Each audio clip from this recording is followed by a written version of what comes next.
Quel est l'enjeu géopolitique le plus important aujourd'hui? Quand le sous-continent indien aura les pieds dans l'eau, ce sont des dizaines de millions de femmes, d'hommes et d'enfants qui vont se déplacer. Cette question environnementale, elle engagera des déplacements de population comme jamais l'humanité n'en a connu. Le deuxième point très important qu'il faut prendre en compte, c'est celui des racines de l'histoire. Où commence la complexité de la situation concernant aujourd'hui l'Irak, la Syrie, le Yémen, l'Arabie saoudite, l'Iran? Si on ne remonte pas à la guerre de 14, si on ne remonte pas aux accords Sykes-Picot, au partage fait entre la France et la Grande-Bretagne, traçant des frontières là où elles n'existaient pas. Voilà comment les événements géopolitiques se construisent peu à peu et comment les racines de l'histoire doivent être toujours prises en compte.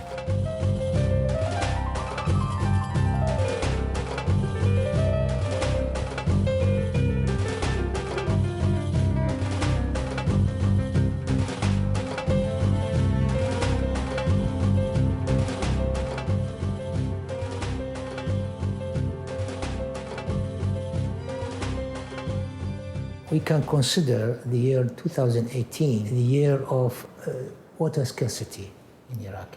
It's very astonishing that in April you see Tigris probably has the minimum. At this time of the year, the rate of Tigris River is more than 2,000 meter cube per second. This year it's only 200. It's 1/10 of the normal flow. You can imagine the severity of 2018. That's Shalal of Gari Ali Bak. That is the firmest rainfall in Erbil and Iraq. You can see there is a drop of water in this rainfall. This water run for the symbol of our country. You can show that the symbol of money, 5,000 dinars. Situation of water mainly in Iraq is not good. The demand is about 70 to 75 billion cubic meter for all Iraqians. I'm not optimistic about the future of Iraq. We have to do prepare or to make or to have enough water for all Iraqians.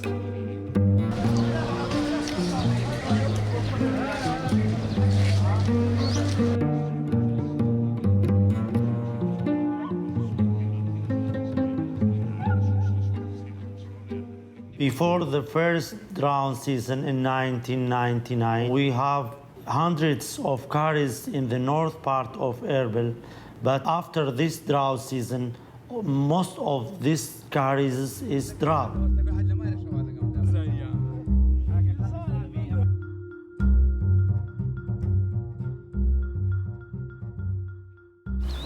یەک لە کارێزەکانی دەوروبەری شاری هەولێرە ناوی کارێزەکەی سەردارە ئەو کارێزە پێکاتوە لە کۆمەڵێک بیر ئاویان هێناوە لە دەرەی شار لە بۆ ئەو مەنتیقەیەی هەتا زراعەتی پێ بکەن پشتگاڵی پێ بکەن شێوەی ئەو کارێزانش بە منهۆڵ دروست کرایە منهۆڵەکانی دوور و درێژە سەرچاوەکەی نزیکەی 50 کیلومتر لێرە دوورە لەبەر نەبوونی ئاو لەو ناوچەیە مەجبور بوونە خەڵکەکە ئاو لە جێگایەکی ترکە جێگای بەرزترە ئاوی بینن لە بۆیەنە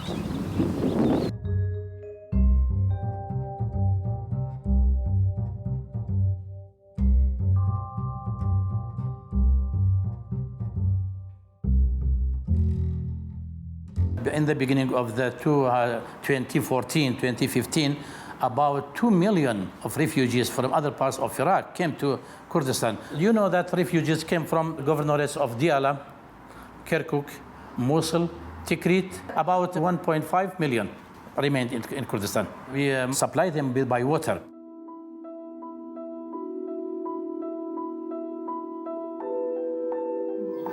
مرحبا اسمي رويدة من سكنة كرفانة اشتيتو احنا صار لنا تقريبا 3 سنين قاعدين هنا بإدارة المجمع أبونا عمانوئيل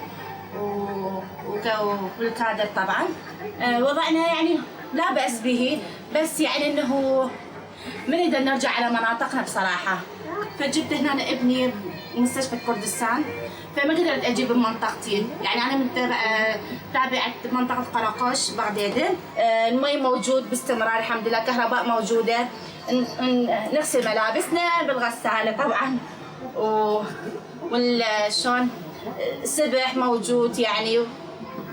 شكرا.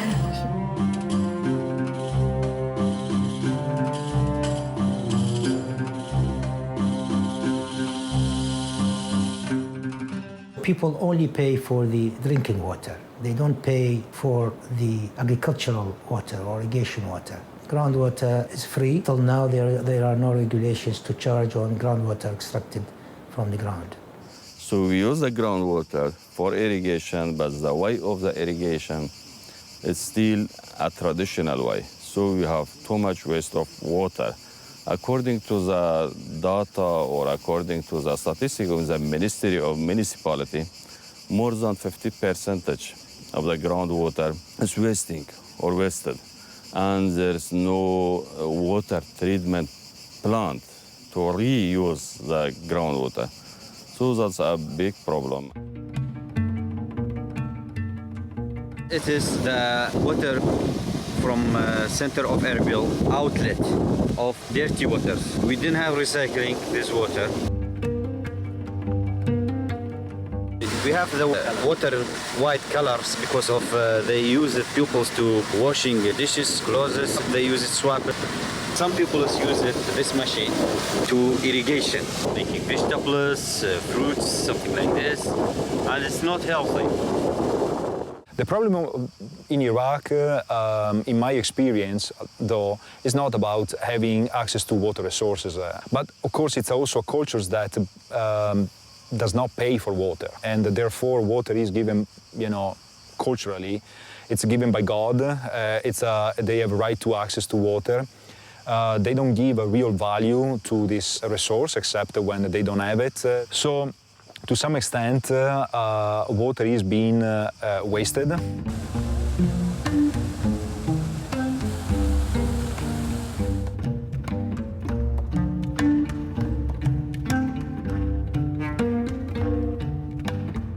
Scarcity of water resources here in Iraq is an issue. In particular, surface water resources is really alarming. And the ASHRI project comes in that particular context. How we can help the Iraqi government, in particular the Ministries of Water Resources, both in Baghdad and in Erbil, to improve their capacity to manage in a sustainable manner and an equitable manner these water resources. ASHRI 2 is an important project that the European Union has been funding in Iraq since 2013.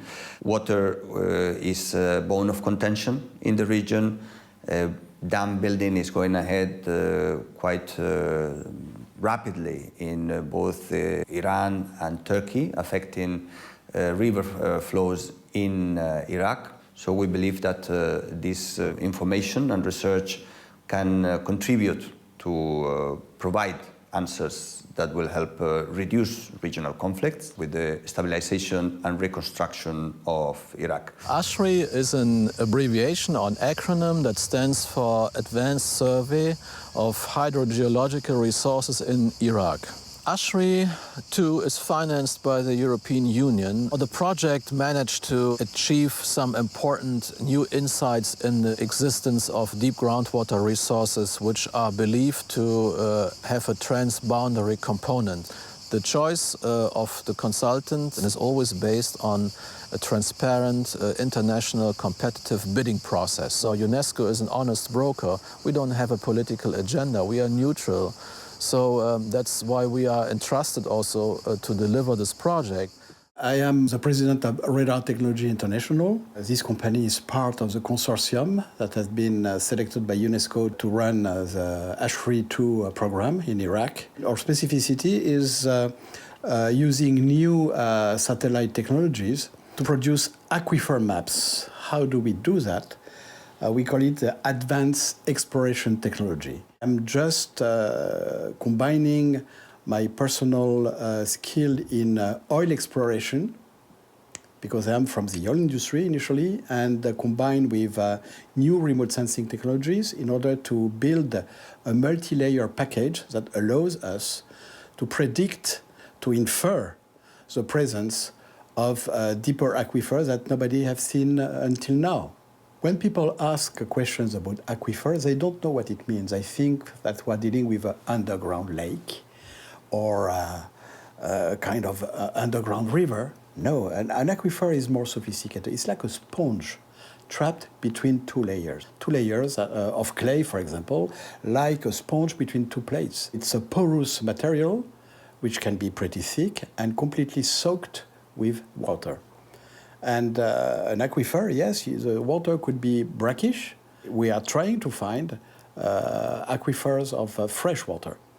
Deeper aquifers are more difficult to replenish because you don't have any vertical recharge. This kind of aquifer is trapped, is sealed between two tight layers. So it means that they can be replenished or through fractures, vertically, or laterally, but sometimes from hundreds of kilometers. That's why it's so important to date using radioisotope, a new discovery. But in any case, water that we find in an aquifer come from the rains. And this rain could have fallen thousands of years ago at a distance of several hundred kilometers away. It's still an ongoing process.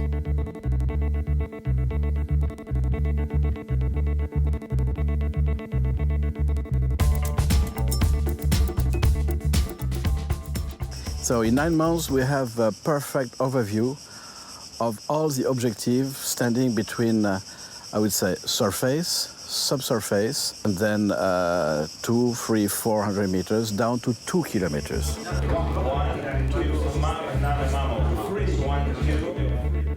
This image is a result of advanced remote sensing technology, combining optic and radar imagery all over Iraq, and reveals the soil moisture content down to a depth of 20 meters only. The questions are, when it's very dark, what does it mean? It means that you have absolutely no moisture down to 20 meters. When it is yellow, it's water saturated. When it is blue, hey, there is still some moisture. Anyway, the Mesopotamian basin is well known historically to have produced all the wealth of Iraq in the ancient times, so no surprise here. You can see how small are the impacts of the two rivers, Euphrates and Tigris River, compared to what is left here. The big surprise is what's happening on the western desert, Al Anbar. And you have traces of moisture all over this area. It never rains, and there are no rivers. Where does this water come from? More than that, we see alignment of springs. These yellow dots are manifestation of springs where old villages settled around. This is fresh water. Most of them are brackish, but these are fresh. And it goes along here, along a trend of 600 kilometers. It's a major fracture called the Abu Jir fracture. Abu Jir means in Arabic, father of oil. And I got this rock from this fracture, and it's burning. This is oil. How is it that we have water springs along this fracture? Because all the water falling in Saudi Arabia and Jordan 1,000 years ago, it's an ongoing process, has been percolating under the Iraqi platform and remains blocked by this major fracture.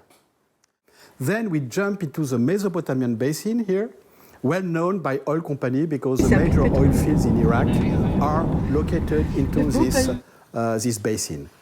Then we can shift to the folded zone of the Zagros Belt.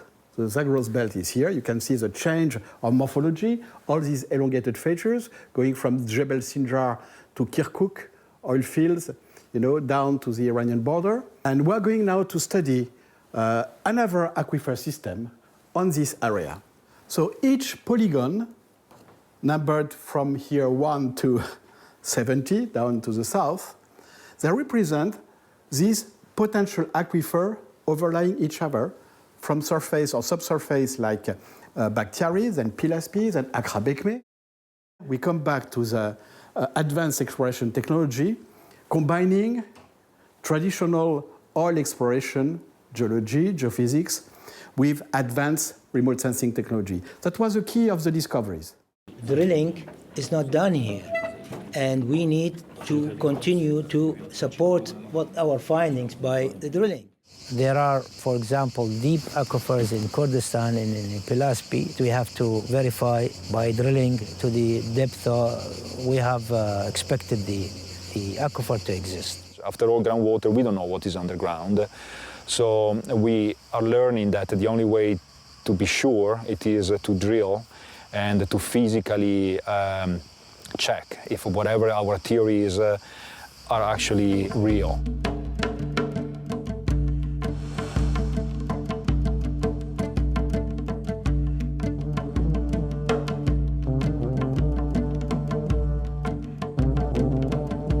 The owner of the village of Dar Shakran, he is coming to our directorate at first to make a permission license to drill a well. The village, they have a lot of problem of water because there's a lot of new buildings there.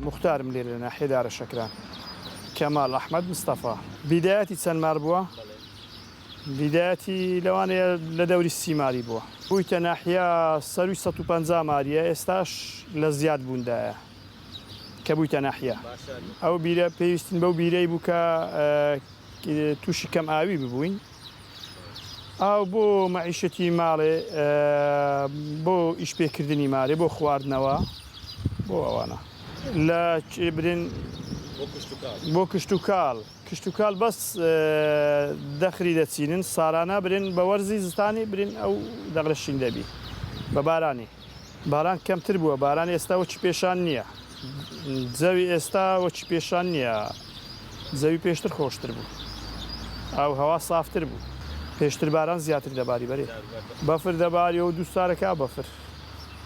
My name is Sermat. I am from Groundwater Directorate Erbil. I am supervisor of this well, Dar Shakran well. Yesterday we started with this well.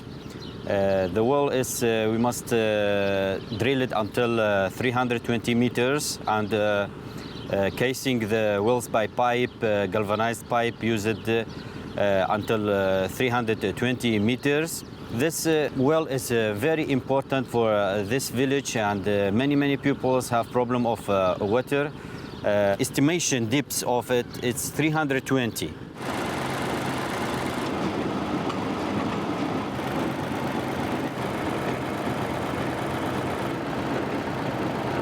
From yesterday they work until now, they drill it 47 meters. We have 47 samples here. Every meter, one sample. Most of the samples is contain clay, and the other is at 40 captures gravel and mixed sand. So now we at the stage of loading the galvanized pipes. Our staff is of drillers and foremen. They working for 24 hours in days.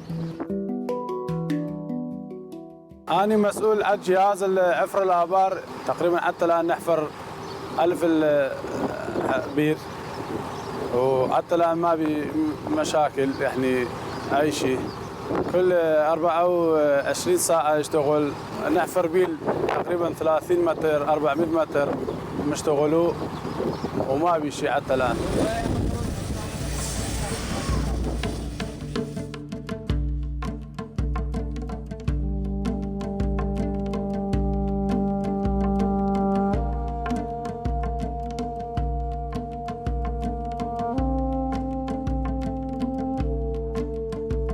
The well must be reserved from pollution. Some waters may be sometimes coming from outside near surface that making pollution to the water. So this pipes and cementation around these pipes make the water be clean. Analysis the water is very important. When we be sure that the water is useful to using, then pupils can benefit from the water.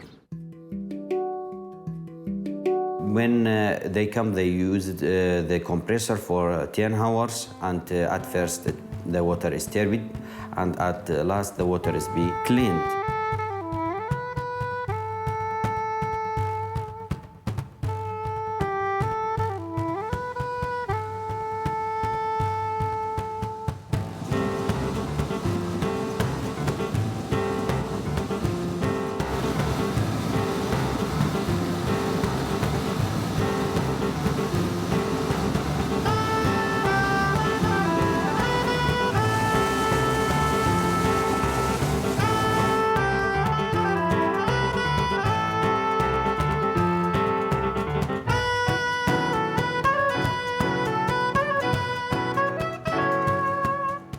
We take the yield of the water and static dynamics of the water is very, very good that they can use it for nearly 400%. The wells that we have in this basin, that's name is Erbil Basin. This basin contain a lot of water, but day by day the water is be down and the yield of the wells be down. At 20 years before now, they drilled at the same villages nearly 150, 160 meters. And now we drill it more than 300 meters. And the estimation age of the wells there is for 30 years because everyday people take the water from the well and the recharge is not look like before because it's less raining. Then we drilled another wells far from this well and we must drill it deeper.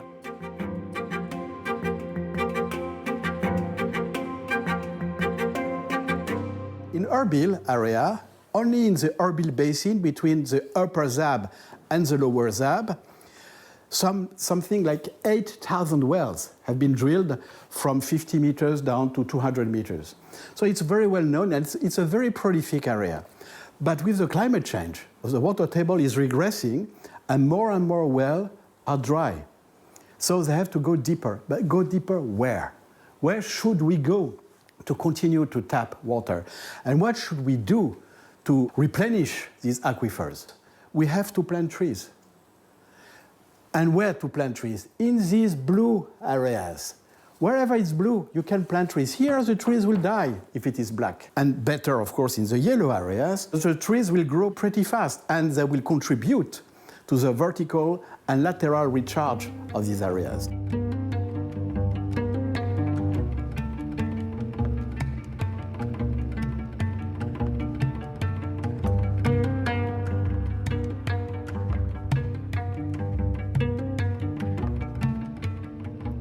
A major component of the project was also in developing numerical models for testing how the groundwater resources, once identified, can be utilized. So, for instance, if the government of Iraq decides to drill a well to extract water, the problem is how much water can they extract? Is that sustainable to pump so much water for so many months? And even if there is, for example, little water, little rain, and maybe a drought is happening. So the utilization of numerical modeling to that extent allows to test potential future situations. What if a scenario, what if we pump for a few months more than the groundwater system can provide? All of the actors of the ASHRI project have downloaded all the vectors, the maps and documents created on this web portal. You have access with this web link, geoportal ashri.com, and with a username and password, you can access to all of the data produced during the project. My personal opinion, and also the policy of the KRG government, that the data of water is not secret. It has to be available for all, because if you don't have the data for all, if you don't give the data for consultant company, if you don't give the data for the UN agency, if you don't use your data for the study and for research, it means that you will not benefit for your data. So most of the water comes through Kurdistan, from Iran, from Turkey, from neighboring country, and goes through to other part of. So it doesn't mean that this water only for me. The water for all. And the data also it have not to be secret.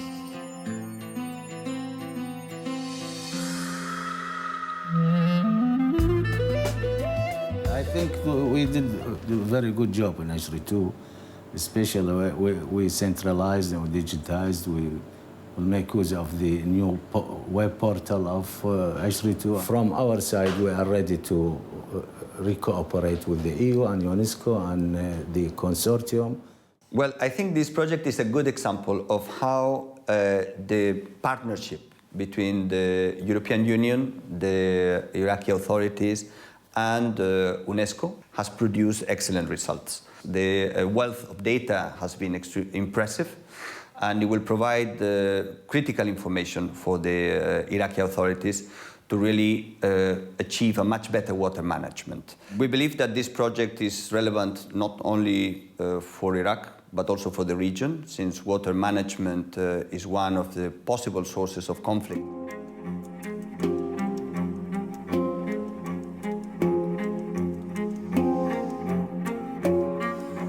So it is, yes, important to find new water resources, but also it's extremely important to develop a better culture on the use of water. Even here in Europe, we have a very different attitude and approach to that.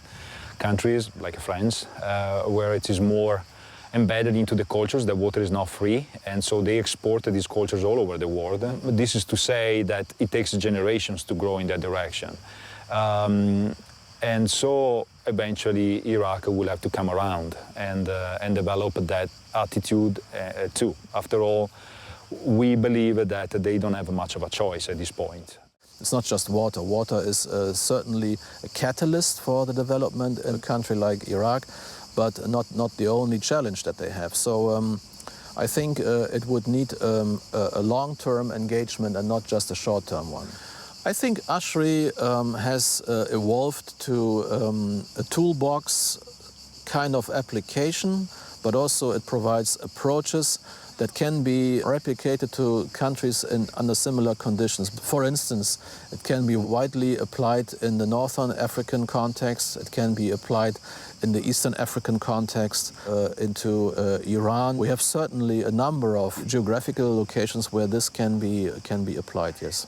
Today, only 3 wells drilled by hydrogeologists down to 2 of 350 meters only, not to 900 meters, have confirmed the presence, of course, thick layers of bacteria, but not reaching yet the PLSP. So the next program will go deeper just to investigate the potential of the PLSP and ultimately the Akra Bekmeh. But the job that remains to be done is enormous.